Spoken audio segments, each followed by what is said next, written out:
Muy buen día a todos. Espero se encuentren muy bien en estos días de lluvia. Bueno, gracias por acompañarnos. Hoy les vamos a hablar un poco de las facultades de comprobación en materia fiscal aquí en el despacho. Lo que vamos a tratar de hacer es hablarles un poco del procedimiento, de manera en que nosotros como consideramos que debería de ser atendida, cuáles son las facultades de comprobación, tanto las formales, es decir, aquellas que están establecidas en el Código Fiscal de la Federación, que son realizadas por auditoría, para determinar si la contribución o la manera en que se declaró fue la correcta.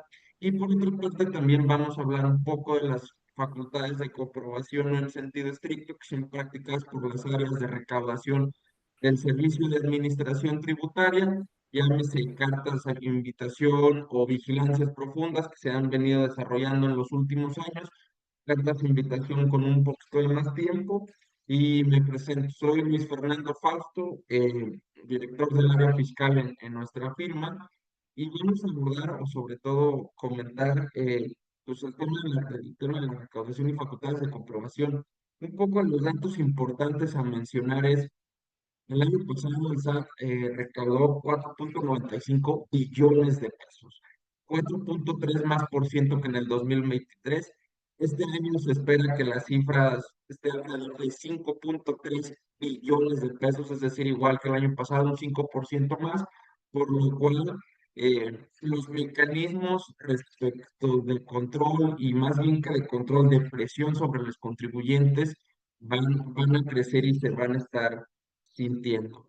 Pero bueno, quería mencionarles un poquito de estos datos, aunque sea un año un poco complejo para la industria que se ha notado de manera general, el tema de recaudación no va a parar dentro de los últimos 6 años, es decir, desde la administración federal del gobierno pasado, aumentó la presión, primero en grandes contribuyentes, luego a los sectores en general a través de los planes maestros, se han ido continuando con los planes maestros y el tema de fiscalización, pues han ido aumentando aporte con obligaciones, temas de nóminas cada vez más complejas, los complementos cada vez más con más requisitos y cada vez más especializado y una fiscalización digital a través de CFDIs prácticamente.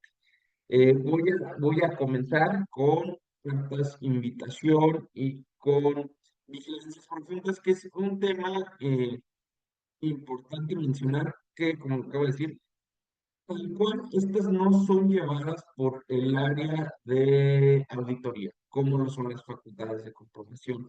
Por lo que respecta a las cartas de invitación y vigilancias profundas, ambas son llevadas por el Servicio de Administración Tributaria. Sin embargo, el área con competencia para dirimir o para dirigir este tipo de procedimientos o de requisiciones de información es a través de las áreas de recaudación.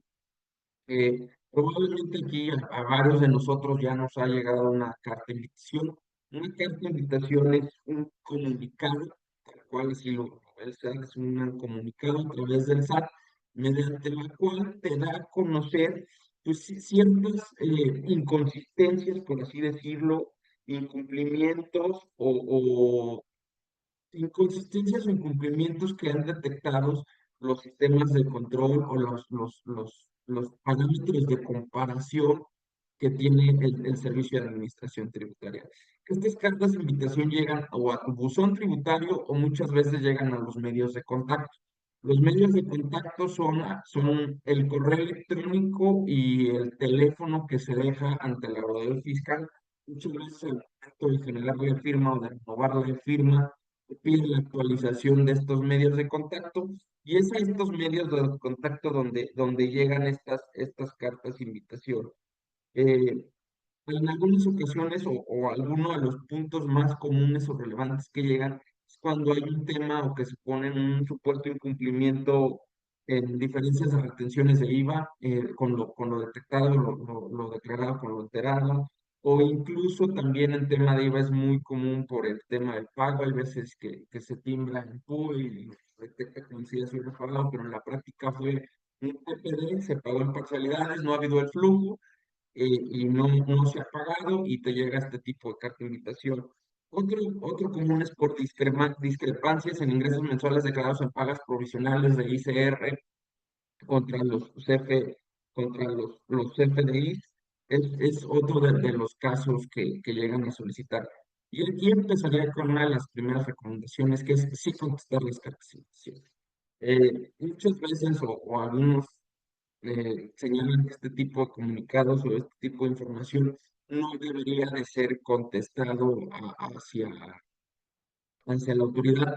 Sin embargo, aquí en el despacho consideramos que este tipo de cartas de emisión, de comunicados, deben de ser desahogados en los plazos y en el procedimiento que establece la resolución miscelánea fiscal, así como el anexo uno de esto en la ficha de trámite, en el cual establece que este tipo de cartas o comunicados se deben de contestar a través de una aplicación, ingresando al portal del SAT, que desafortunadamente, que ya la pregunta no es si funciona el portal de SAT, es cuándo, o sea, prácticamente siempre está descompuesto desde que hubo esta actualización en este año. Desafortunadamente, el portal del SAT lo único que ha venido generando son problemas en los últimos meses. Es cada vez más complicado ingresar al portal del SAT, lo intentaban simplificar. Sin embargo, ahí pues, el sistema todavía no termina de funcionar y hay muchas inconsistencias, muchos plazos en que no puedes entrar a todos los aplicativos y ha sido una queja frecuente de los contribuyentes. Pero ¿cómo se le contesta? Pues nos llega el comunicado a través de los medios de contacto, que ya que es lo más común. A mí me ha tocado muchísimas veces verlo últimamente en correos electrónicos. Te señalan el plazo para contestar lo que va de 15 días, de 10 días, depende de unos 3 días, otros 15, depende de la auditoría, de la recaudación en el estado que lo estén llevando. Presentan la información, unas manifestaciones, realmente son unas manifestaciones respecto del punto o de la inconsistencia detectada por reclamación, adjuntas documentación, y ahí tienes 6 días para el SAT para contestarte o para señalarte un comunicado adicional, es decir, un poquito de más información que no pasa en todos los casos, no es tan común, para solicitarte más información sobre el mismo, y si no, se tiene por desahogada la misma. Este tipo de cartas de invitación, o las cartas de invitación más bien, llevan bastante tiempo, es decir, vienen desde hace 2 administraciones, empezaron con la administración de Peña Nieto, y es una manera que, si bien no se considera una facultad de comprobación, ¿por qué? Porque no se considera que hay una inmersión en el domicilio o en la contabilidad. Sin embargo, pues considero que en la práctica sí son, ¿por qué? Porque te piden información y las mismas deben de ser desahogadas, porque en caso de no ser desahogadas, la autoridad puede presionar con la restricción de sellos digitales, una cancelación de sellos digitales, por las inconsistencias detectadas, lo cual puede ser o es un asunto de mayor complicación que se debe de contestar. Otro punto importante a considerar en las cartas de invitaciones, que luego nos preguntan si las mismas pueden ser impugnadas, o fue una pregunta frecuente durante hace algunos años, sobre si estos actos de molestia puedo yo sobre todo con un juez de amparo o ante el propio tribunal fiscal o de justicia administrativa, a defenderme por este requerimiento de información. Sin embargo, desafortunadamente no. Después de diversos criterios en el 2020, prácticamente a finales del 19 y principios del 20, la Suprema Corte emitió una jurisprudencia en el cual dice que estas solicitudes de información fiscal pues, no son impugnadas en el juicio contencioso administrativo ni en materia de amparo, porque no afectan la esfera jurídica del contribuyente, porque no generan derechos o generan obligaciones sobre el mismo. Simplemente señalando el escrito, la tesis, que son medios para recabar información, por así decirlo. Sin embargo, no llegan o trascienden más allá de la esfera jurídica de- del contribuyente. Pues considero que es un criterio desafortunado, porque el estar en un supuesto de posible omisión, evidentemente genera problemas a los contribuyentes, el detectar contra los FDIs, que muchas veces pues no corresponden con los flujos o no corresponden en el sentido de que cuadren perfectamente. Por eso existe la conciliación con la actividad real de la empresa. Pues desafortunadamente señalaron que no son impugnables, y por tanto pues, simplemente y llanamente se deben de desahogar. Eh, Una de las recomendaciones aquí es, como lo señalan, es no ignorarlas, es no ignorarlas porque podrían escalar a un tema de tema de sellos. Respecto de qué documentación exigir más bien sobre qué documentación presentar ante la autoridad, también ahí consideramos que debe ser muy puntual, no exhibir en su mayoría la contabilidad o temas, es decir, pagos muy puntuales, una explicación sobre la observación, ciertos FDIs y no exhibir información más allá porque también la manera, lo vamos a hablar un poquito más adelante, Pablo, ayudar. La manera de que la autoridad pueda realizar la contabilidad es a través de una facultad de comprobación formal, llámese una visita domiciliaria, una revisión de gabinete, una revisión de dictamen y no a través de estos medios de comunicación. Les sugerimos asesorarse siempre con este tipo de cartas de información, porque muchas veces la información o los puntos que señalan son inconsistencias que hay que explicárselas a la autoridad de dónde provienen para que no haya más puntos. El siguiente punto que vamos a abordar es la vigilancia profunda. Y la vigilancia profunda empezó en la administración pasada, es decir, en el gobierno anterior, en el tema cuando llegó Andrés Manuel López Obrador, él empezó justo el tema de vigilancia profunda, con él empezó, y es un procedimiento que puede ser lo que es como una especie de carta de invitación con esteroides. ¿Por qué digo con esteroides? Al igual que los anteriores, puede llegar a los lliegados son tributarios medios de contacto. Sin embargo, en este comunicado lo que hacen es señalarte una cita. Te ponen una cita para que acudas a recaudación o para que tengas una videollamada. Aquí la pandemia vino tema del COVID vino a impulsar este tema, hizo que el SAT tuviera este tipo de prácticas recaudatorias a través de llamadas, de videollamadas, y la verdad es que lo sigue practicando y en general son prácticas para ellos sin salir de la oficina y se generan un costo adicional respecto a los tiempos y el traslado que es tener a alguien solicitando información, te llevan. Eso es en ciertas. En otros, por ejemplo, en la Ciudad de México, lo que hacen es que te llega una hoja con diferentes observaciones o los puntos, citan a las personas y los llaman de varios contribuyentes. Me ha tocado ver, por ejemplo, en el Caballito, ahí en Reforma, que llegan 10 representantes legales, tienen inconsistencias similares y se las explican.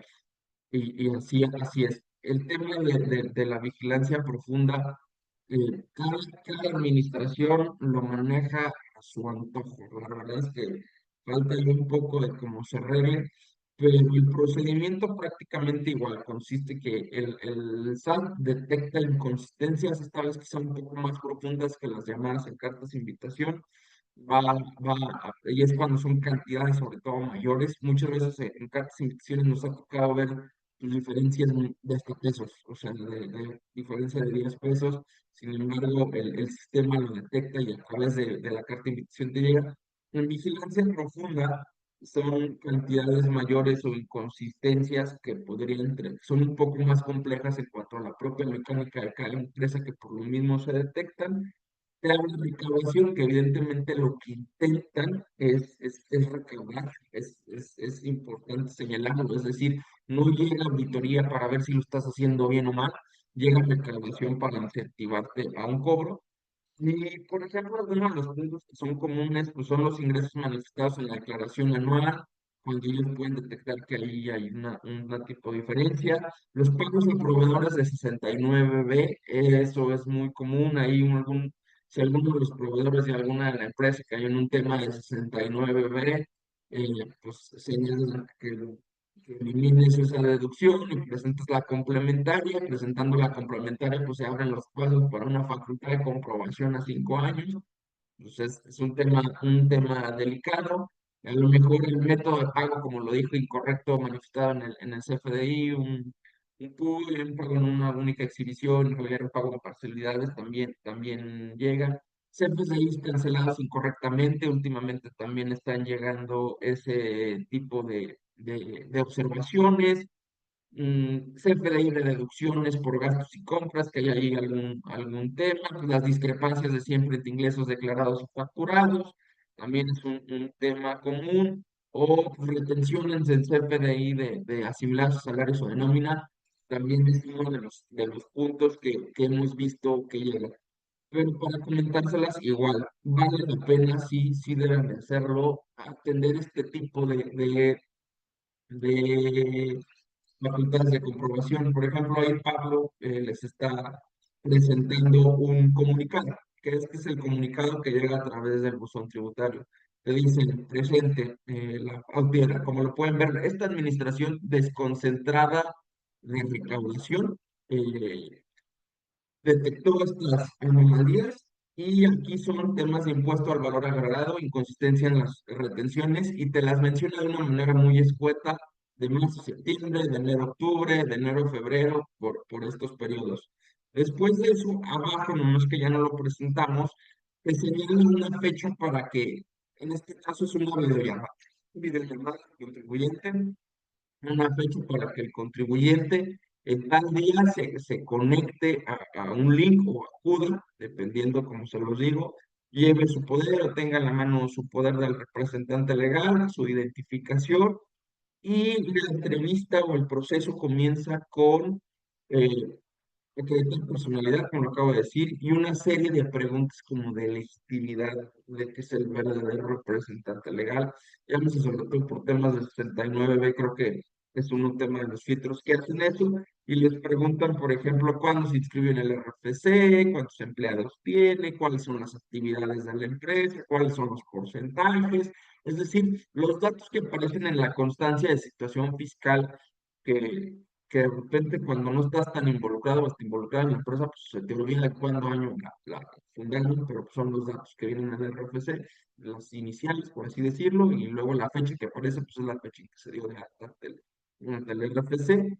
Le hacen una serie de preguntas y después de esa serie de preguntas, ya de manera más precisa te señalan cuáles son estas inconsistencias, cuáles son los montos, de qué proveedores provienen, y él te explica. De ahí dan un plazo de 10 días que también viene hay una regla miscelánea que te señala cuál es el plazo, pero el plazo aquí es prácticamente siempre de 10 días. Perdón, es la ficha de trámite 325 del Código Fiscal de la Federación, ahí del anexo 1A, donde te lo explica aquí como el funcionamiento de los plazos, te dan 10 días, presentas información ante la autoridad y de ahí te puede generar mayor información. No hay un plazo como tal para que venza, es decir, presentes información dentro de los 10 días, inclusive puedes solicitar una prórroga para que te den 10 días adicionales, presentas información, solicitas la prórroga, presentas más información, puede venir un requerimiento por parte de ellos, es decir, oye, sigo generando estas dudas, que sigue, necesito más información, te lo vuelven a solicitar. La realidad es que también nos ha tocado ver aquí en la firma que, pues, o sea, presentamos prórroga, presentamos información, no se presenta completa por algún tema de que no fue el tiempo suficiente para acabar, llámese cuando hay actividades con empresas extranjeras, eh, se vuelve a solicitar una prórroga y la realidad es que sí te dejan más de una o dos prórrogas mientras haya esta comunicación con el recaudador, con la persona del SAT que la esté llevando. La verdad es que hemos visto que sí, sí nos dejan espaciarlos y no generar una carga administrativa adicional para las empresas que ya sabemos que tienen muchísimas para llevarlas. Igual en cartas de invitación, pues la recomendación es atenderlas, dar solo la información que se solicita, no ir más allá, sí cuidar los plazos, sí cuidar la comunicación, acercarse, a tratar de buscarse con el auditor, estar en pleno contacto con él para que vea el interés de la empresa. Temas de 69, la verdad es que ahí si no cuentan con el tema o el proveedor tiene la materialidad suficiente, quizá el tema de 69 con el proveedor, sí valdría la pena ahí una corrección lo más a la brevedad posible. ¿Por qué? Porque hemos detectado que cuando no se corrigen, sí abren facultades de comprobación. Es de los que hemos detectado, si traes ahí algún proveedor con una operación detectada, y la tienes, pues te pagan una facultad de comprobación y ahí te determinan un costo a pagar.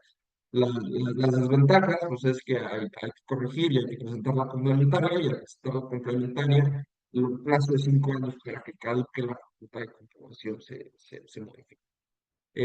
Esto de mi parte por ahora es el tema de cartas de invitación y vigilancias profundas.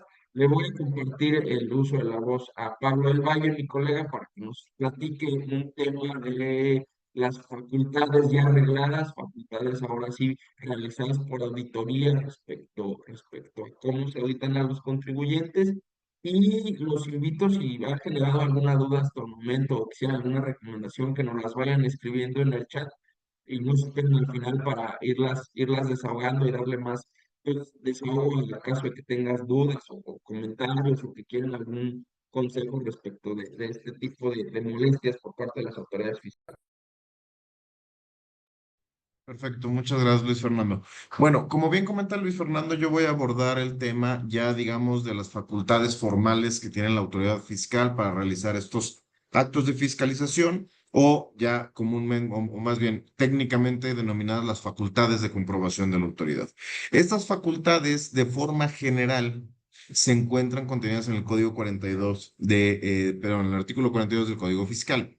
Encontramos que si bien hay ciertas diferencias entre ellas, la situación básica o lo que buscan todas ellas resolver es determinar si existió o no un incumplimiento por parte del contribuyente. Vamos a ver que hay unas más específicas que otras, digamos, en materias específicas a las que no nos vamos a meter tanto a detalle por ser, digamos, no quiero decir las menos utilizadas, pero sí digamos que son de un nicho un poquito más específico. Entonces, claro, con todo gusto, si en algún momento tuvieran dudas, nuestros correos, por nuestros medios de contacto, con mucho gusto podemos entrar más a detalle, pero vamos a ver un poquito más el tema general. Eh, digamos, englobando a todas y hablando un poquito sobre qué es lo que debemos esperar de todas ellas, es número uno, y es muy importante que lo tengamos considerado, es justamente esta orden o el inicio de la propia verificación de la autoridad. ¿Por qué? Porque eso nos va a sentar las bases y nos va a dar la pauta de cuáles van a ser los actos o más bien los elementos que va a estar revisando la autoridad. Ahorita vamos a entrar un poquito más a detalle, incluso me parece que posteriormente vamos a hablar un poquito sobre una jurisprudencia muy específica que habla sobre el enfoque o sobre el objeto específico de la facultad de comprobación, qué no puede exceder, por qué debe de venir fundamentado de cierta manera para que no viole las garantías del propio contribuyente. Pero bueno, regresando un poquito a esta idea que les comentaba, de forma general, ¿qué es lo que vamos a buscar? Tener esta orden que nos emita la autoridad para poder determinar que va a haber un acto de fiscalización mediante una facultad de comprobación. Dos, justamente esta acta de inicio donde nos notifica la propia autoridad que vamos a iniciar. Tres, la revisión de la propia contabilidad que el contribuyente deberá entregar, ya sea en alguna de las distintas maneras que vamos a ver, por ejemplo, visita domiciliaria, la revisión de gabinete, la revisión electrónica y documentación especial que pudieran llegar a solicitar en temas, por ejemplo, de autotransporte. Bueno, moviéndonos la primera facultad es la visita domiciliaria. La visita domiciliaria es justamente un proceso donde la propia autoridad va al domicilio fiscal del contribuyente. Entonces, justo como les comentaba, esta debe iniciar con una orden debidamente fundada y motivada, de acuerdo con el artículo 38 del Código Fiscal, y debe señalar cuáles son, por ejemplo, en caso de que se vaya a hacer una revisión específica de un periodo y de un impuesto en específico, entonces debe señalar cuáles son.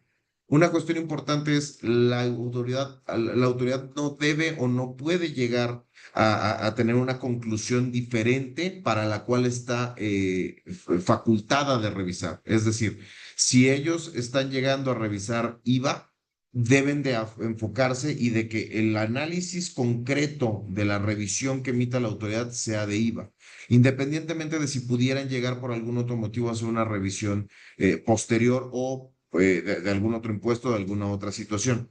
Pero este es justo el marco que les comentaba que permite a la autoridad solo tener cierto margen de maniobra y que al contribuyente y a nosotros como abogados nos permite saber qué revisar, qué debemos de auditar, qué debemos tener ya preparado a la hora de que vayan a llegar a esta visita domiciliaria para ponerlo a la vista del propio auditor y que entonces ellos puedan realizar el dictamen en este sentido. La segunda parte es, y es independientemente de cuál sea esto para todos, es los visitadores deben identificarse y levantar las actas respectivas del procedimiento de verificación. Entonces, no basta nada más con que llegue una persona diciendo que es del SAT, sino que el visitador debe de tener su identificación oficial expedida por la autoridad competente y levantar cada uno de los actos o de estas visitas mediante las actas parciales y en su caso el acta final, que ya veremos un poquito más adelante.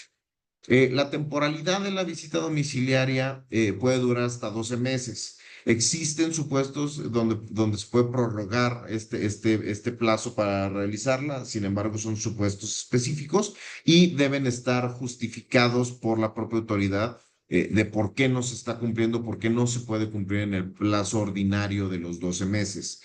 Ahora, ¿qué es lo que sucede aquí? Como muchos lo pensarán, pues si vienen al domicilio fiscal de la representada a revisar aquí, entonces pues sí, generalmente lo que pasa es que se destina un espacio para que el propio visitador pueda tener acceso a la contabilidad del contribuyente y de forma, digamos, la forma normal lo que realizamos es que ya sea un contador y de preferencia un abogado especialista en materia fiscal, esté dando el seguimiento con ellos para ir suministrando o ir proporcionando más bien esta información y esta contabilidad para que pueda hacerse el análisis cómo se debe de realizar y bajo los estándares que vaya pidiendo la propia autoridad. El último punto de la visita domiciliaria es que la autoridad va a requerir la contabilidad del contribuyente, se le debe brindar el acceso a dicha contabilidad y se debe enfocar específicamente, como señalamos, en el objeto de la orden de verificación. Es decir, independientemente de si el contribuyente llegara a exhibir contabilidad adicional, esto no debe, bueno, esto no debe, porque la realidad es que nos ha tocado ver ocasiones donde sí, la autoridad busca sancionar por supuestos diferentes, cuando en realidad pues la propia ley lo prohíbe, pero esto no debe subir a justamente la resolución. No se debe o la autoridad no debe llegar a sancionar por un motivo fuera de la orden que lo llevó a hacer esa revisión. La segunda facultad que vamos a revisar es la revisión de gabinete. Es una revisión también documental muy parecida o digamos que va a requerir la contabilidad de forma muy similar a la visita domiciliaria. La diferencia es que esta no se hace dentro de la propia domicilio fiscal del contribuyente, sino que aquí se señala y se requiere la información contable para que el contribuyente la lleve a las oficinas designadas por el SAT y entonces se haga la entrega de dicha documentación, dicha contabilidad para su posterior revisión. Este tipo de revisión inicia igualmente mediante un requerimiento por parte de la autoridad donde señala específicamente, uno, nuevamente el objeto y el alcance que puede tener esta facultad de comprobación y qué es lo que va a revisar y hace el requerimiento de la documentación contable que necesitan. Sin embargo, no es un requerimiento final. ¿Por qué? Porque puede existir el supuesto que derivado de lo solicitado, la autoridad pueda requerir nuevamente información para complementar el análisis que está realizando. Como comentamos, esta revisión de gabinete se realiza en las propias oficinas del SAT y en este procedimiento el contribuyente puede llegar a presentar sus pruebas o aclaraciones. Este tipo de revisión concluye con las observaciones de la autoridad y con, en su caso, una resolución definitiva de la dictaminación que llegue a tener la autoridad derivado de la revisión contable. De, Creo que, y a reserva de que Luis Fernando tenga alguna experiencia diferente, creo que este es el medio más utilizado por parte de la autoridad. Definitivamente, pues requiere menos recurso que ir al tema de la visita domiciliaria. Y ahorita, como vamos a ver después, el tema de la revisión electrónica, al ser un tema o un sistema un poquito más nuevo, se ha dado esta, no sé si repelo de la propia autoridad a utilizarlo porque sea un poco más complicado la administración mediante medios electrónicos. digamos, porque ellos tienen que tener el archivo electrónico a diferencia del archivo de contabilidad que se les suministra por parte del contribuyente, pero pues este es un poquito mi punto de vista. No sé si quieras agregar algo en este sentido, Luis. Lo que pasa en la práctica ya se hace, primero, en una visita domiciliaria, como lo menciona Pablo, en la práctica llega una orden de visita. El administrador central manda una orden de visita para que sea notificado al contribuyente. Esta orden de visita, en primera instancia, cuando se notifica, por lo menos se debe entregar los libros de contabilidad, libros del diario mayor, por lo menos que están como una obligación del Código Fiscal de la Federación. Se tiene que entregar sí o sí en ese primera instancia. Después, o en ese mismo momento, no es después, se hace un requerimiento, la orden de visita domiciliaria trae un requerimiento de información de diversos puntos que va desde declaraciones, poderes, papeles de trabajo, contratos, eh, X número de información, pérdidas, proveedores, y son por lo común 20 puntos. Ahí, Pablo, si me ayudas a recordar algunos ejemplos de los puntos que solicitan. Y en ese momento se hace esa orden y pues le dan al contribuyente 10 días para presentar esta información. Y dentro de 10 días, más bien, lo que pasa es que vuelve el visitador al domicilio fiscal del contribuyente y ahí levanta un acta en donde se entrega la información.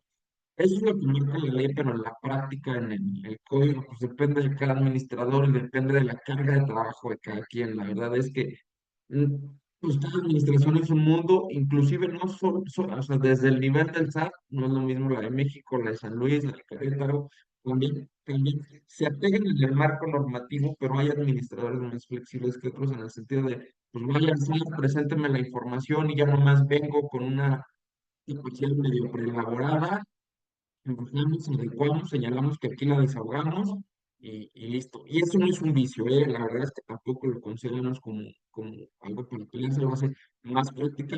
Hay que entregar la información que se solicita. Y si ya estás en la auditoría y lo que revisan es lo que hayas declarado que sea correcto. Ellos ya están en una facultad de revisión de la información que se les entregó a través de la declaración. Recordemos, es un punto importante ahí mencionar que las facultades de comprobación caducan en un periodo de 5 años. Por ejemplo, si nosotros presentamos nuestra declaración de 2019, perdón, exactamente, el ejercicio de 2019 lo declaramos en marzo de 2020, pues a partir de ese marzo, a partir de esa declaración ha señalado la jurisprudencia que empieza a correr los 5 años que tiene la autoridad para ir a tocar la puerta y auditarnos. Es decir, empezaríamos con el 21, 22, 23, 24, y este año estaría caducando la facultad de comprobación del ejercicio de 2019. Supongamos que están en un ejercicio de 2020, están en plazo, lo revisaron, llegó la orden de visita, se entrega, se presenta una prórroga, puedes manifestar en el primer requerimiento de información que la documentación es una leyenda que se debe decir que es como de difícil obtención. Y la realidad es que pues, siempre les da. No me ha tocado nunca ver en 15 años que llevo practicando esta materia, en ver que se tenía ahí una prórroga para tener información, se desahoga y de ahí sucesivamente en una visita domiciliaria se van levantando una serie de actas parciales, así se llama.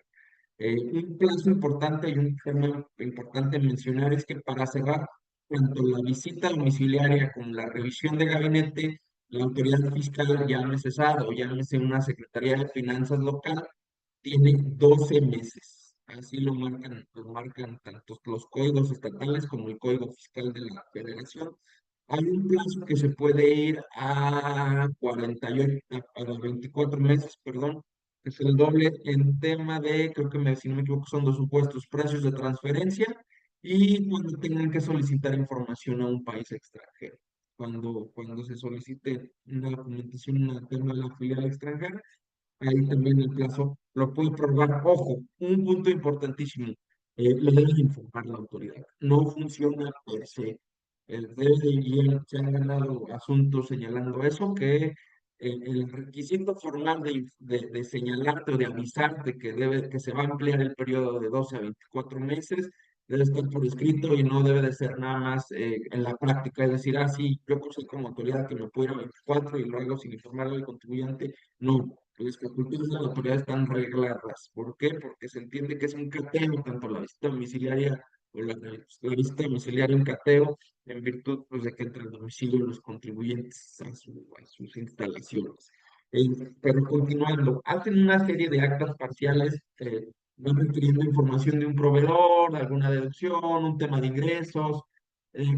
Siempre pide o en facultades de comprobación a la CNBV, Comisión Nacional Bancaria de Valores, gira oficios y recibe la información bancaria. Hemos detectado que muchas administraciones de finanzas, llámese de estados, no hacen eso. ¿Por qué?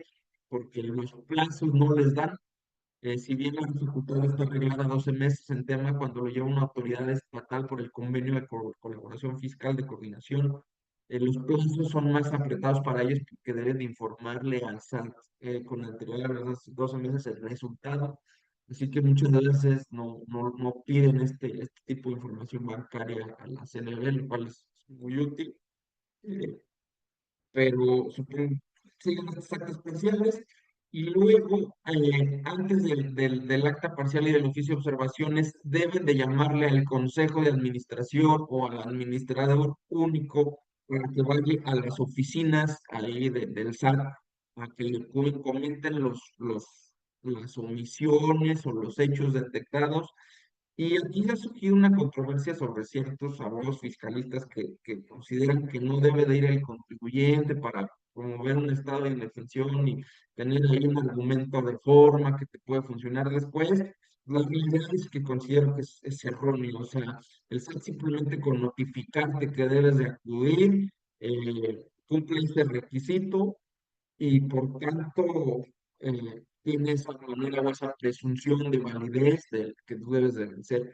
Adicionalmente, pues en un tema de cumplimiento de normativa, pues, qué mejor que previo al acta parciales es conocer los hechos, observaciones que de manera general existen y sobre todo, si alguna vez o más bien ahí aprovechar si no fueron informados todos y viene una determinación posterior con unos que se conocieron, pues ahí sí existe una verdadera ilegalidad, que la ilegalidad es el no haberte informado.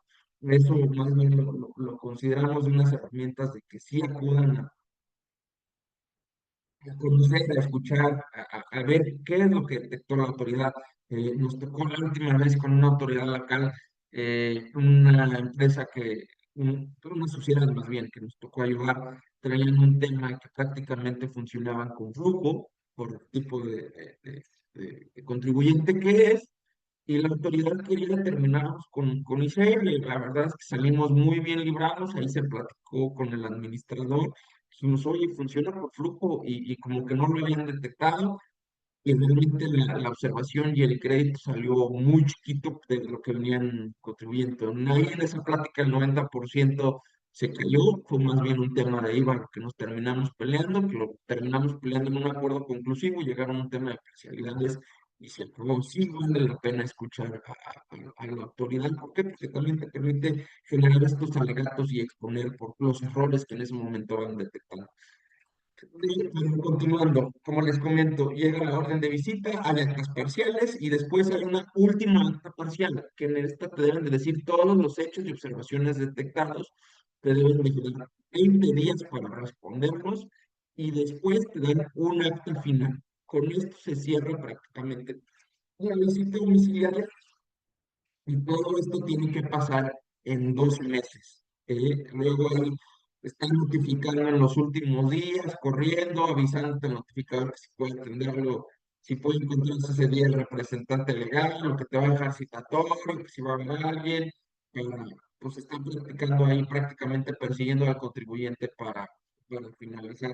En pandemia hubo un tema interesante, hubo unas suspensiones de plazos, si no recuerdan ahí en el 2020, en plena crisis de la pandemia, por ahí de marzo, de abril, realmente salieron unas suspensiones por parte del SAT que señalaba que las facultades de comprobación quedaban suspendidas y derivado de esa, muchas pues, facultades de comprobación se prolongaron alrededor de, creo que 26 días naturales, luego salió una regla ahí en miscelánea que especificaba esto y se cayeron. O sea, si no estaban bien fundamentadas, hay muchos criterios de tribunales, de salas regionales en el que dicen que esta suspensión fue ilegal y por tanto los plazos se excedieron.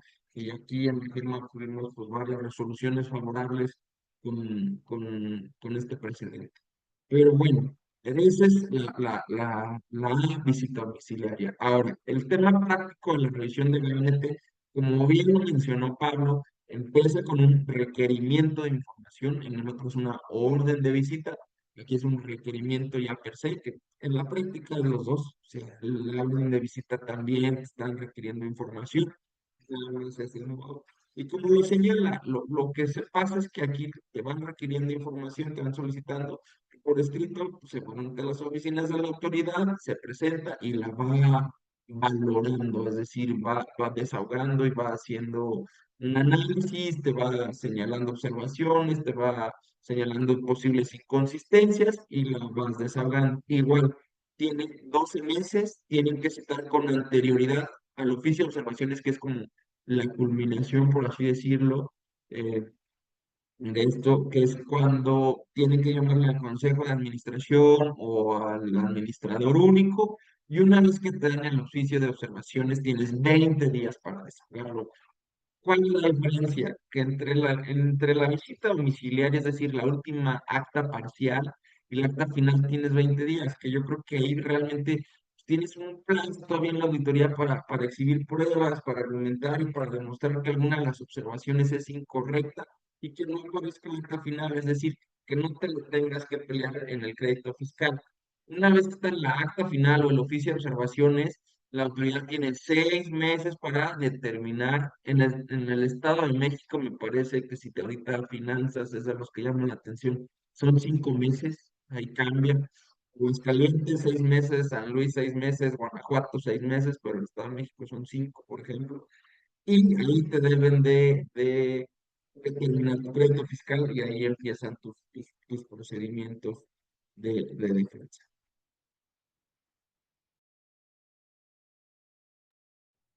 Sí, y justo creemos, o creo que un punto importante es, pues en realidad, ¿qué es lo que nos van a pedir, ¿no?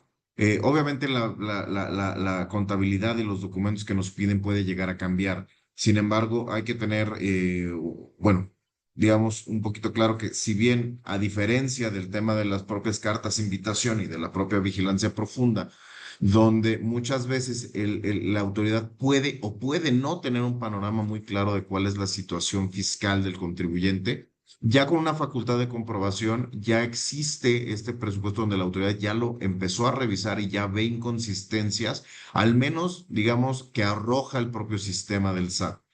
Entonces, como justamente Luis Fernando comentaba, hemos tenido estos casos donde ya a la hora que se expone la contabilidad y se explique cuál es la situación, por ejemplo, en el caso de una sociedad con flujo de efectivo, se aclaran las situaciones y ya existe esta también apertura al diálogo por parte de la autoridad de reconocer y de ver, bueno, cuál es la situación real.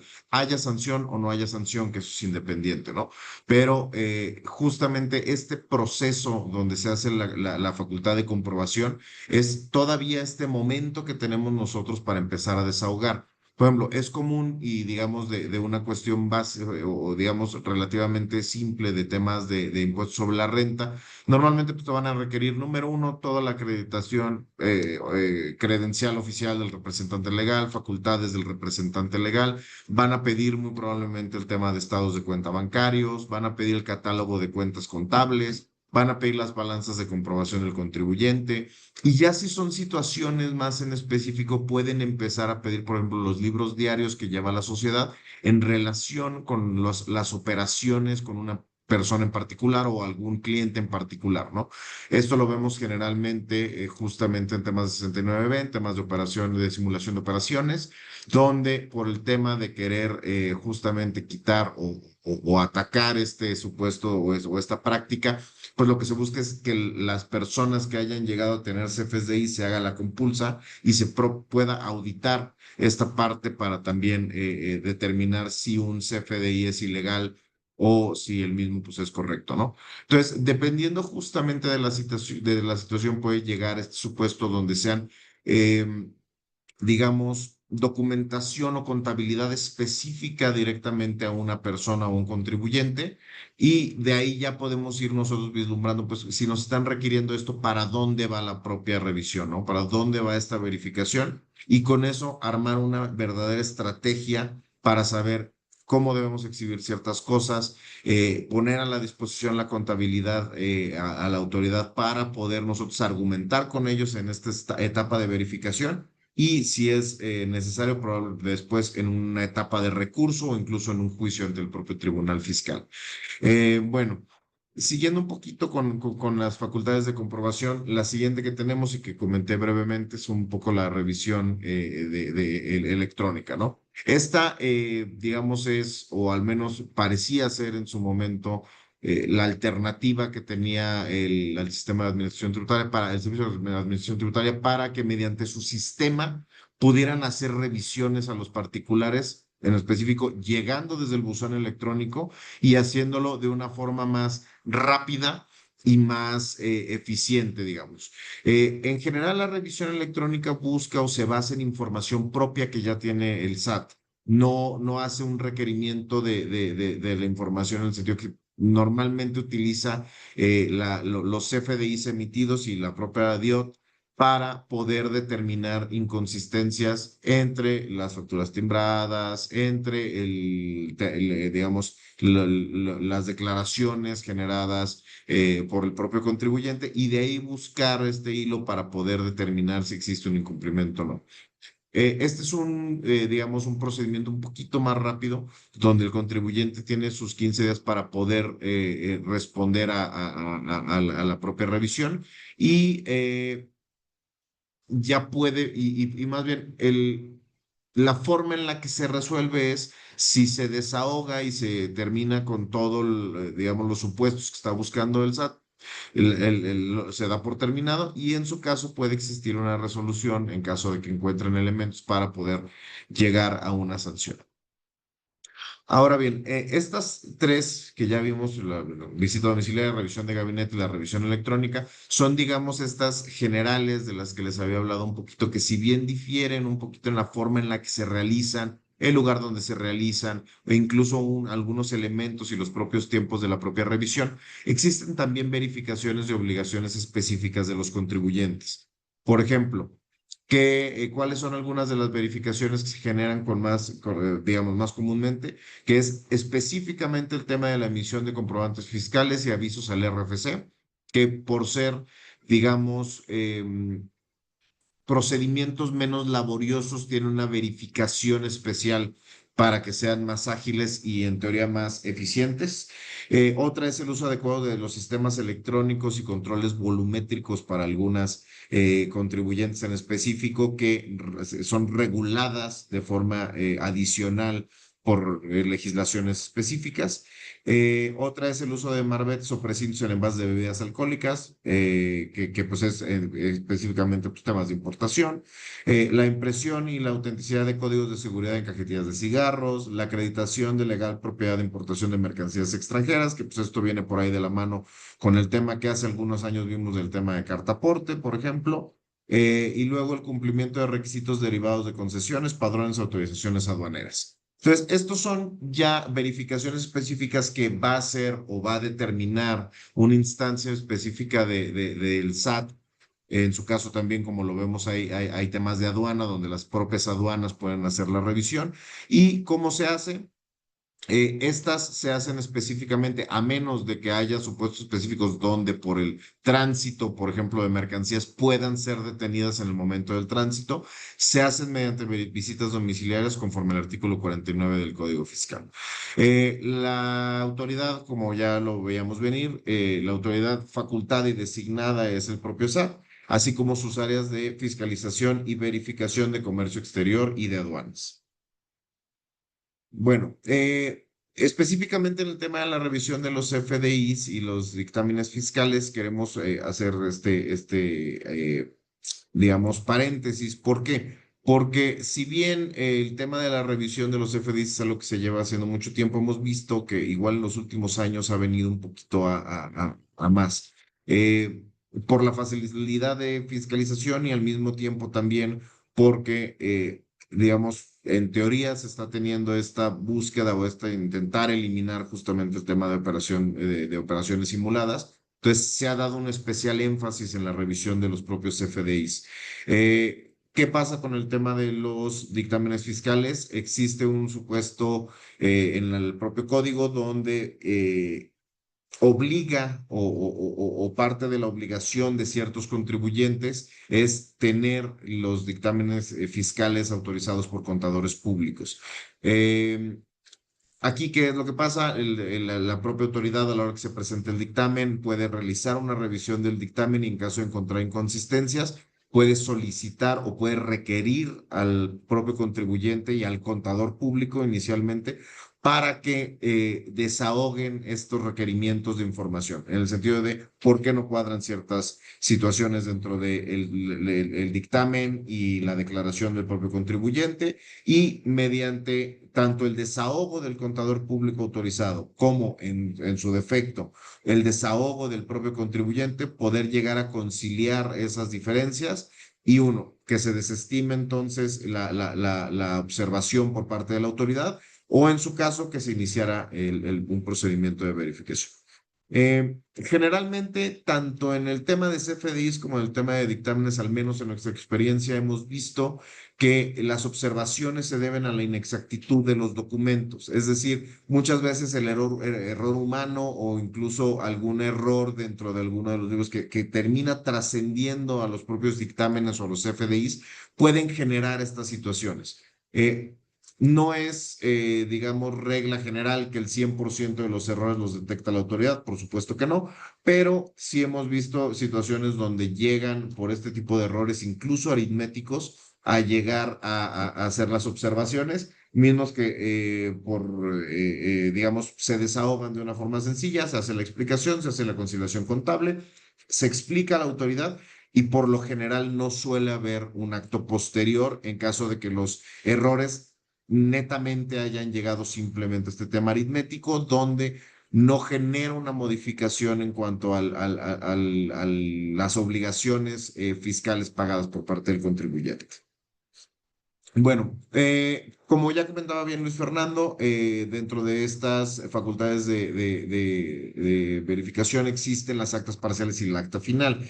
Las actas parciales, como ya comentó, documentan justamente estos hallazgos provisionales y el propio procedimiento de revisión que la autoridad está llevando a cabo durante las visitas. Son importantes, ¿por qué? Porque las actas parciales nos permiten tener una clara línea del tiempo, tanto del procedimiento que ellos están llevando en cuanto a qué están revisando de la contabilidad, a incluso requerimientos de información posteriores, porque por qué están requiriendo información derivada de lo que ya se revisó. Entonces, nos da, digamos, esta cronología o este mapa que está siguiendo la propia autoridad para nosotros poder darnos una idea de cuál es, qué es lo que está buscando, qué es lo que estamos enseñando y poder llegar a mitigar cualquier riesgo que pudiera haber de la información que están revisando, ¿no?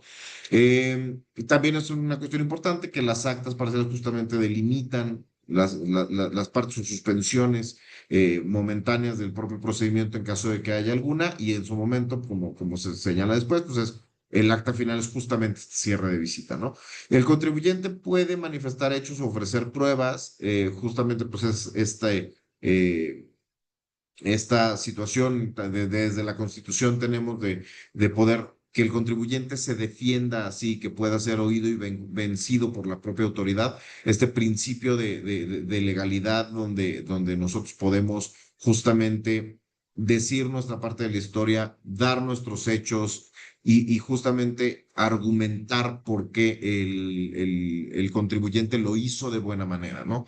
El acta final cierra la visita y da lugar a la resolución de la emisión, justamente ya sea de una propia sanción o en su caso del cierre simple de la facultad de verificación y pues que ya se termine este acto de molestia por parte de la autoridad. Y un tema muy importante que es que justamente en el acta final y en su caso en la resolución, bueno, más bien en el tema de la resolución, va a iniciar el plazo para que se pueda impugnar la misma. ¿Por qué? Esto es algo sumamente importante y creo que Luis Fernando no me va a dejar mentir. En estos temas, bueno, en todo el tema jurídico, pero también en temas justamente fiscales ante las autoridades, el tema del plazo para impugnar es muy importante porque nos da ese tiempo para nosotros poder, en su caso de tomar ya el tema litigioso, poder ver cuál es el camino que toma la autoridad, cuáles son los documentos que la autoridad auditó, realizar nosotros propios un análisis de estos mismos documentos y poder llegar a una estrategia jurídica que pueda ser satisfactoria para las necesidades o los intereses de nuestro cliente. Mientras este plazo va disminuyendo, pues se vuelve un poquito más complicado poder conocer todo del propio caso. No es un determinante tampoco. La realidad es que hemos tenido casos que literalmente de emergencia nos terminan hablando un par de días antes y de forma satisfactoria se resuelve justamente el tema litigioso. Sin embargo, sí es tanto para el cliente como para los abogados nos interesa mucho iniciar la actividad o estos mecanismos de defensa lo antes posible, por lo que justamente la emisión de la resolución es un punto muy importante a tomar en cuenta en caso de que lleguen a tener una facultad de comprobación. Bueno, vamos a hablar ahora sí justo de los medios de impugnación. De forma general, y ahorita viendo las salvedades y platicando por qué a veces uno es mejor que otro, o por qué hay algún caso donde uno no es admisible dependiendo el tipo de juicio, o más bien el caso dentro del juicio, vamos a poder promover como contribuyente. El primero es el recurso de revocación. Es un recurso que se promueve directamente ante la propia autoridad fiscal, en este caso generalmente el SAT. Y el tema de aquí del recurso de revocación es que al igual que en materia administrativa, en temas, por ejemplo, de multas, la primera instancia, que es una instancia no jurisdiccional, sino más bien una autoridad meramente de naturaleza administrativa, la va a resolver la propia autoridad que emite el acto. Es decir, si bien es un área diferente dentro del propio sistema, del propio SAT, perdón, eh, la realidad es que ellos mismos van a resolver sobre este recurso de revocación. Entonces, al menos en nuestra experiencia es muy común que los recursos se resuelvan en el mismo sentido en el que viene la resolución o la sanción emitida por la autoridad. ¿Por qué? Porque a menos de que haya un error muy notorio o que haya alguna situación que advierta que es la impugnación ante medios jurisdiccionales va a salir bastante o es relativamente bastante clara, la autoridad va a confirmar o en su caso va a poder modificar un poco la resolución misma. Sin embargo, es un medio muy importante o que puede llegar a resultar de mucho valor. ¿Por qué? Porque permite empezar a sentar las bases de un litigio posterior.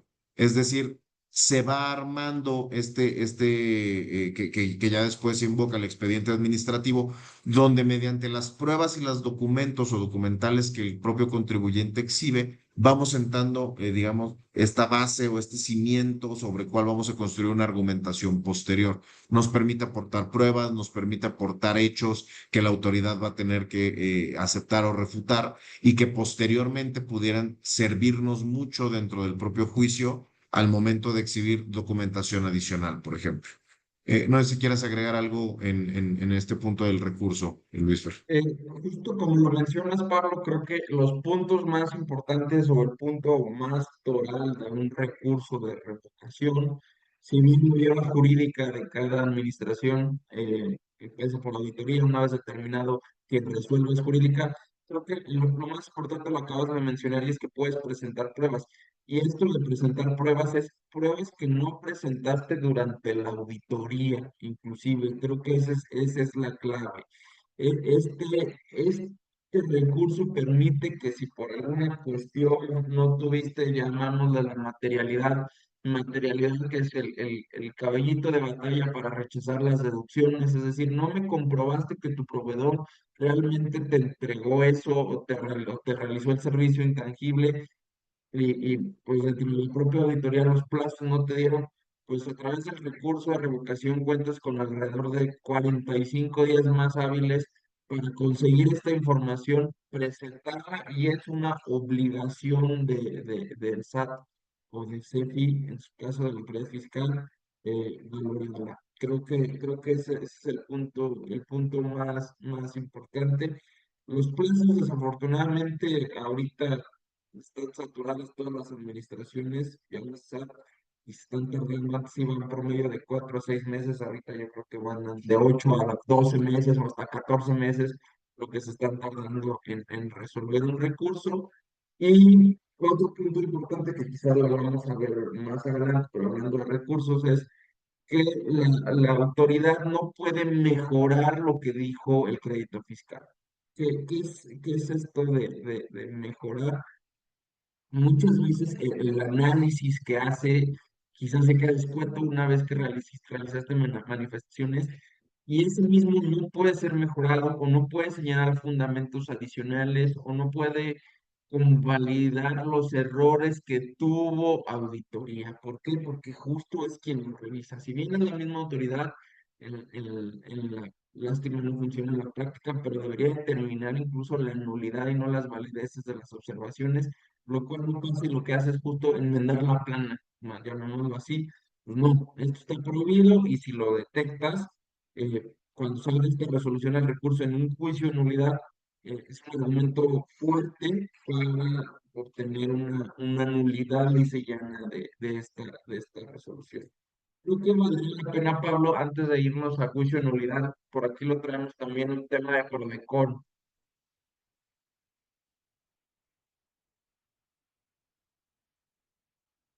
Si no, les voy platicando. Un tema igual, un medio alternativo que se llama acuerdos conclusivos. Los acuerdos conclusivos los se llevan a cabo ante la Procuraduría de Defensa del Contribuyente y lo que hacen o por qué, creo que ahí debemos brincar, más bien exponernos un poquito antes que el recurso se presenta justo cuando está finalizando la facultad de comprobación. Dentro del plazo de estos 20 días que te da la autoridad, entre en visita domiciliaria o en revisando el gabinete, antes de que vence el plazo de 20 días del oficio de observaciones, para ir ante otra autoridad que es como una especie de mediador a ser escuchado. Eh, el acuerdo conclusivo nace, si no me equivoco, en 2013-2014, en la administración de Peña Nieto, y al principio fue un mecanismo muy bueno. ¿Por qué? Porque te da como beneficio que no te determinaban multas un 100%, todavía se encuentra vigente ese 100% de las multas y llegas a un acuerdo conclusivo, no te multan, las multas legales pueden ser del 30 al 40% de las contribuciones emitidas, o sea, prácticamente es una cuarta parte del crédito fiscal, y lo que hacía la Prodecon es presentar tu proyecto de acuerdo conclusivo, es decir, a ver, yo considero que las valoraciones de la autoridad son mal estas o estas están correctas, y sobre estas me corrijo, y sobre estas no, me corrijo con todas, o no me corrijo con ninguna y entonces está mal.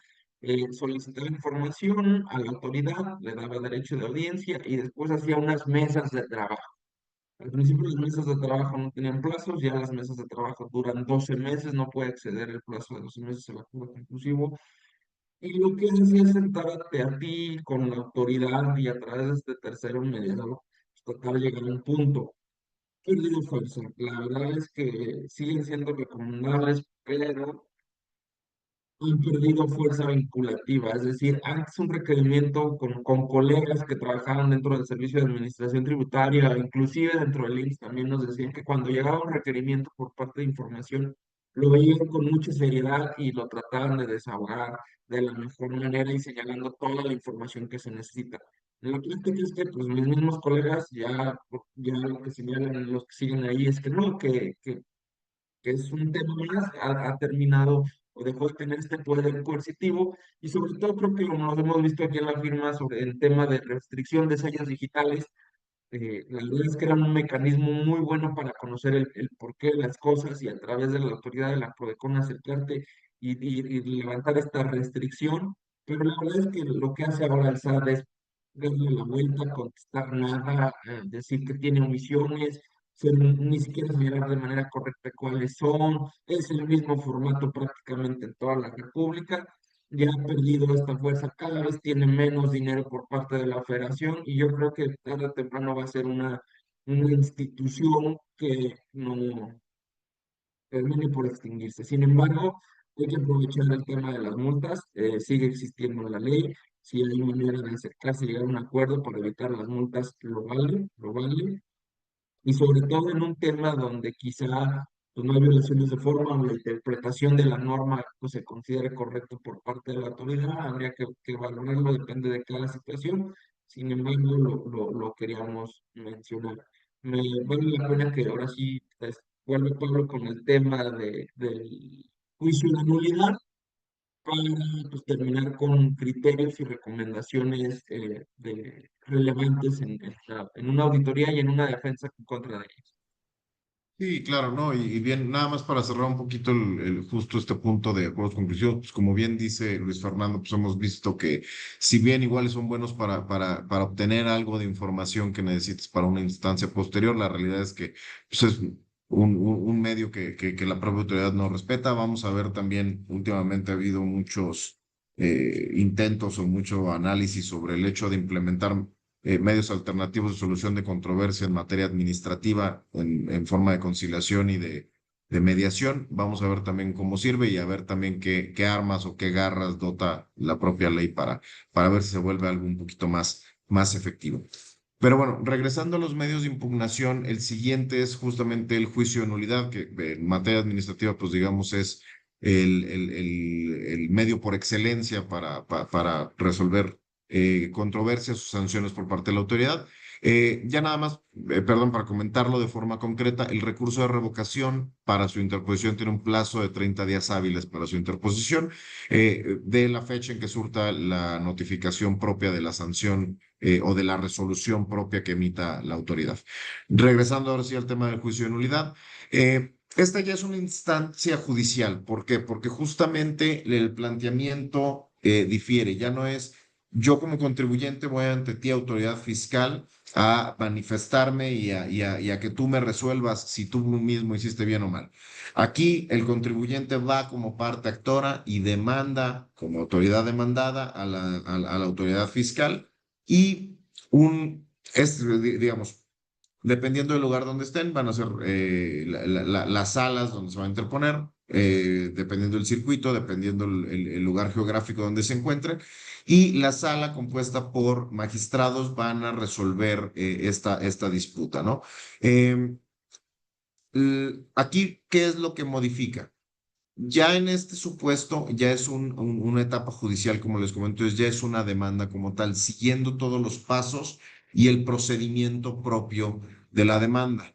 En cuanto, por ejemplo, a la temporalidad, dependerá justamente del objeto o de la materia de la propia demanda, porque existen plazos para la vía ordinaria y la vía sumaria dentro de este procedimiento, que la vía sumaria reduce los propios tiempos que se tienen para la resolución y en teoría los baja a un tiempo mucho más práctico, más cercano, digamos, a los 6 meses, que en la práctica esto desgraciadamente no sucede así, sino que si bien sí es más rápido porque acorta el tiempo que tiene, por ejemplo, la autoridad para dar la contestación, en el tiempo de ampliación reduce los plazos que se tienen para realizar tanto la ampliación como la propia contestación a la ampliación y los aspectos posteriores de temas probatorios. La realidad es que dependiendo de la carga de trabajo es qué tan rápido o qué tan lento te emiten una sentencia. Solo nos hemos topado con procedimientos rapidísimos que en 5 meses hemos tenido la sentencia y hay procedimientos sumarios que nos llevan mucho más tiempo que eso para la resolución. Entonces, la verdad es un poquito el estira y afloja, es también el labor propio del abogado de ir a revisar y de ir a dar seguimiento para que las cosas salgan lo más rápido que se pueda, aunque a veces pues por más poder humano que busquemos tener, pues la verdad es que no se puede adelantar mucho esa temporalidad, pero pues digamos, es la base o el procedimiento propio del juicio de nulidad. Eh, La nulidad justamente se puede resolver de tres maneras. La primera es confirmando la sentencia, o sea, negando las pretensiones de la propia parte actora. Y la nulidad tanto para efectos, que significa para emitir una resolución diferente, pero no cambiando el sentido.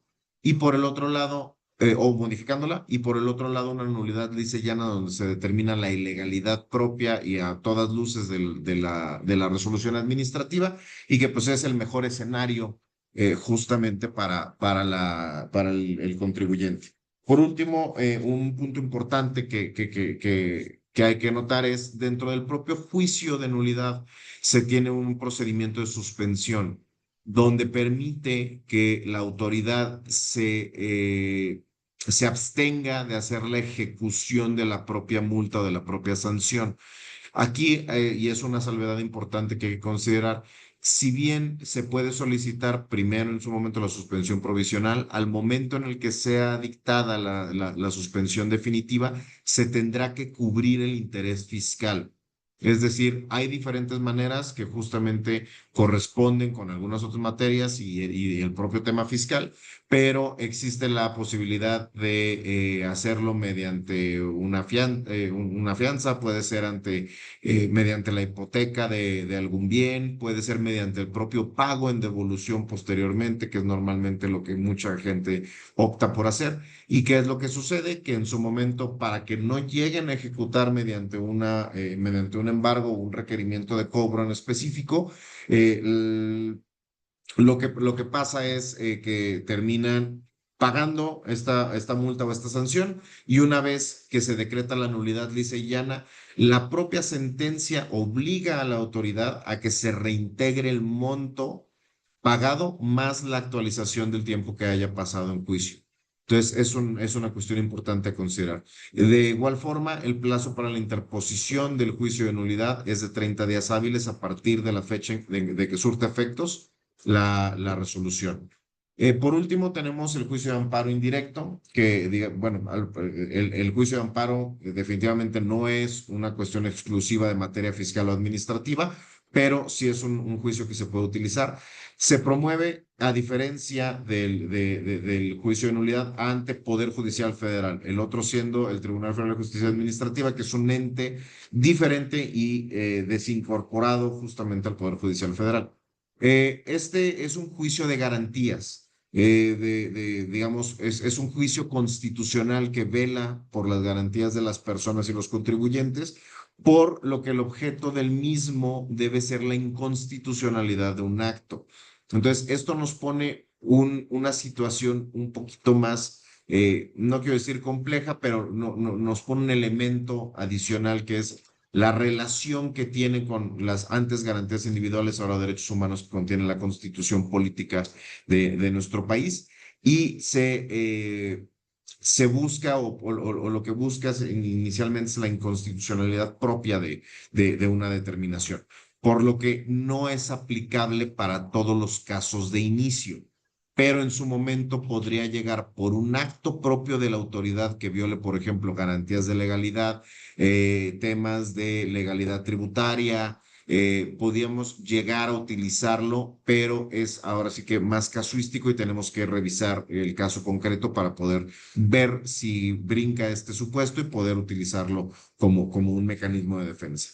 El plazo para interponerlo hay que tenerlo en consideración. Este es menor, es de 15 días hábiles a partir de la resolución, de la fecha de la notificación de la resolución emitida. Bueno, ya hablamos un poquito de los acuerdos de PRODECON. Voy a seguir con un poquito de las conclusiones y las recomendaciones finales.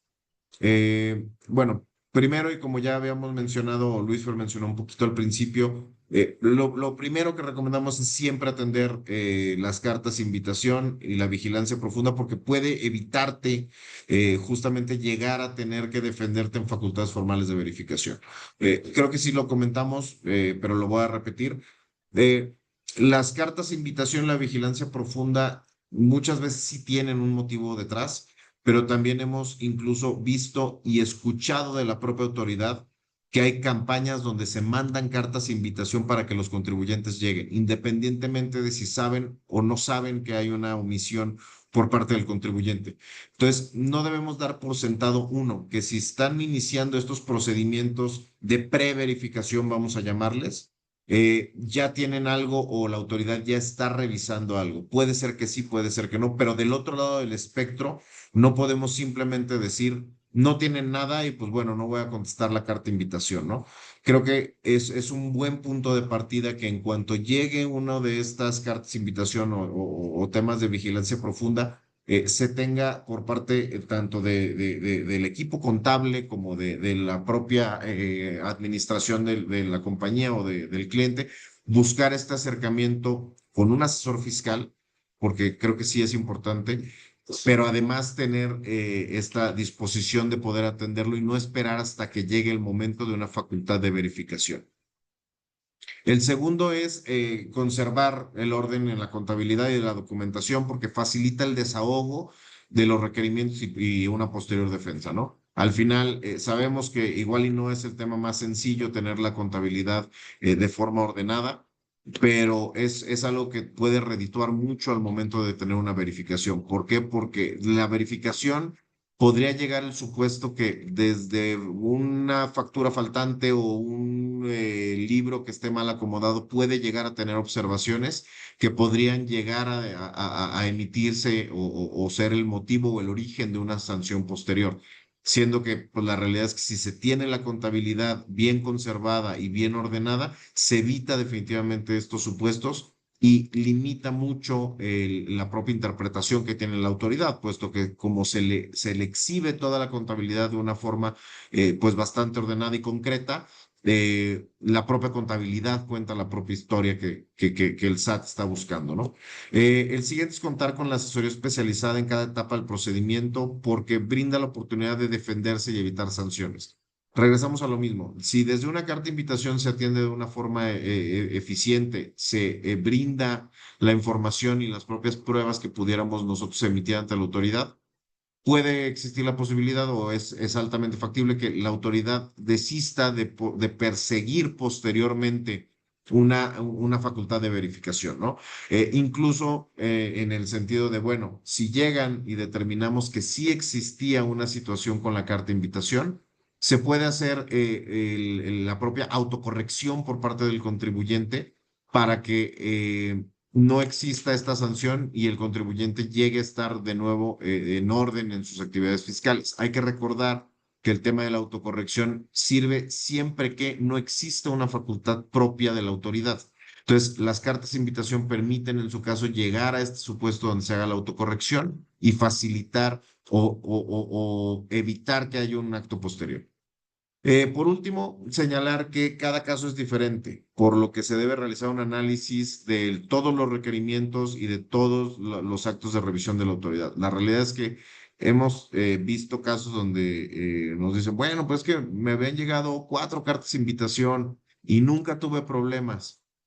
Pues sí, la realidad es que es común incluso que la autoridad deja de dar el seguimiento a muchas de estas cartas o de que algunos procedimientos o actos de verificación se desahogan por sí solos y la propia autoridad o los deja en el cajón o ya mejor emite una resolución porque se comprobó todo, pero muchas veces esto no sucede de esta manera, ¿no? Entonces, el propio análisis o realizar un análisis completo de cada caso permite generar una estrategia jurídica adecuada para cada supuesto y poder desahogar y exhibir todo de una forma concreta. Bueno, pues abrimos en su caso si veo que no hay preguntas dentro de nuestro chat. No sé si alguien quisiera hacer alguna pregunta en específico. De igual forma, ahorita en la última diapositiva podrán encontrar nuestros correos en caso de que quieran mediante correo poder comunicarse con nosotros para ver algún supuesto en específico. Con todo gusto lo podemos atender. No sé si Luis Fer quieras añadir alguna otra cuestión. Eh, Quizá rapidísimo un tema de algunos criterios reglantes. Vi que por ahí levantaron la mano ahorita pasamos contigo, me parece que fue Patricia. Un tema de los criterios relevantes es, además que eso, primero, como le dice Pablo, tener toda la documentación, todas las actas son importantes porque ahí se va valorando y observando qué es decir, desde la orden o el requerimiento de información para ver el objeto, muchas veces nos señalan que es como sujeto directo, es decir, no como retenedor, y vienen algunas determinaciones como retenedor, nos ha tocado verlos en algunos casos. El de fondo, es decir, realmente lo que dicen que es un ingreso, analizar la ley para ver si la está interpretando de la manera correcta la autoridad. En deducciones yo sabía que el campo de batalla es la estricta responsabilidad y razón de negocios, transmitir que por qué lo son, por qué sí lo son, esos vicios de la autoridad que está señalando para rechazar nuestras deducciones y también pues, un poquito en la tema y en la carga que es para los contadores en las empresas, para el recurso humano, que también algunas veces se ve ahí redes involucradas, finanzas, el tema de los requerimientos de información, los papeles de trabajo, con que tienen ciertas especificaciones que pues, hay unas veces que no pueden señalarlo en SAT, que no pueden decir que son de cierta manera, que si producen efectos, pues son ilegales, eso tenerlo a consideración.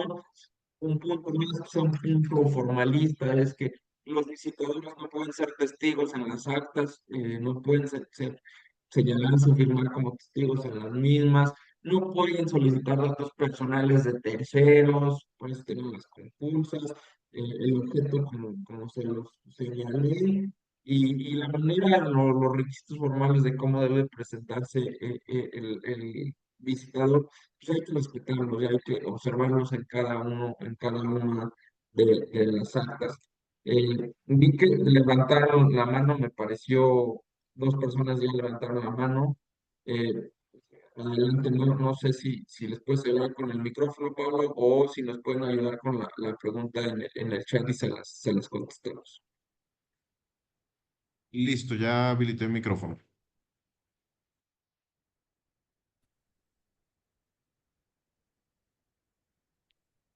Hola, buenos días. Hola, buen día, Patricia. Yo tengo una pregunta nada más, yo soy contadora, pero tengo un caso de un crédito fiscal que no estoy segura si como lo están llevando tengamos posibilidad de éxito, porque este crédito fiscal nunca, no nos dimos cuenta el momento a quien se lo notificaron, llegaron a embargar, se dio en garantía un bien inmueble y posterior a esto se interpuso un recurso de revocación, el cual pues se perdió y están ahorita en el juicio de nulidad. Pero considerando que cuando se emitió el crédito fiscal no se impugnó nada, ¿hay probabilidad de éxito de ese juicio de nulidad?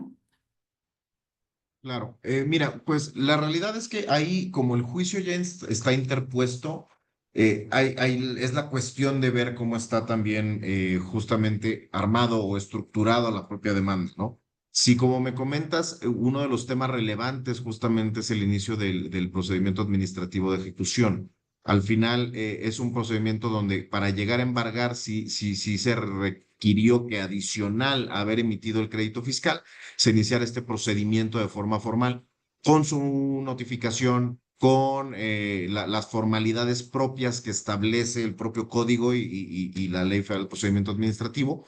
Entonces, es una situación que si de plano no se llegó a la notificación o en su caso sí se notificó, se debería ventilar dentro del juicio de nulidad. En el sentido de si está planteado dentro de la propia demanda, entonces es una forma en la que se podría ganar. Ahora, ¿cuál es la cuestión? El hecho de la notificación, lo que tendría o lo que terminaría pasando es de forma natural, se llevaría a la emisión de una nulidad para efectos. ¿Por qué? Porque lo que se está litigando o al final la resolución llegaría a ser que como no se notificó, que ahora sí se notifique. y a menos de que haya transcurrido el tema del plazo para la caducidad, se volvería a emitir esa notificación y volvería a llegar la notificación para el embargo y para la propia ejecución del crédito fiscal. No es un tema donde de lo que me comentas pudiera llegar a ser directamente una nulidad de fondo.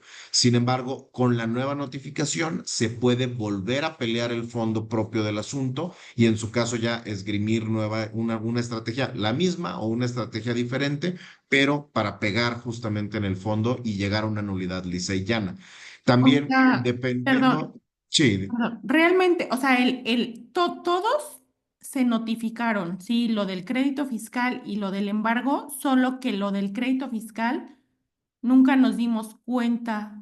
A la persona que se lo notificaron, pues nunca nos notificó, ¿verdad? Ya hasta que llegó el embargo. ah, claro, sí. Ahí justamente el supuesto es como el procedimiento administrativo, y digo, no sé de qué año sea, pero en tiempos recientes ya se notifica por el propio buzón tributario. Entonces, con las reglas de la notificación, justamente surte el efecto de que se encuentra notificado el contribuyente y esa es la situación. Entonces, si ese es el supuesto, digamos, a reserva obviamente de que se haga o de hacer un análisis más concreto, de lo que me comentas es poco probable que justo la resolución pudiera llegar a decantarse de ese lado si la notificación se surtió efecto de forma legal por el medio del buzón. Ujú. Ok, gracias. Ahora, una situación adicional, y digo, de las consideraciones es, independientemente de esto, el propio procedimiento que se lleve dentro del juicio de nulidad podría dar pie a que hubiera una instancia posterior mediante amparo.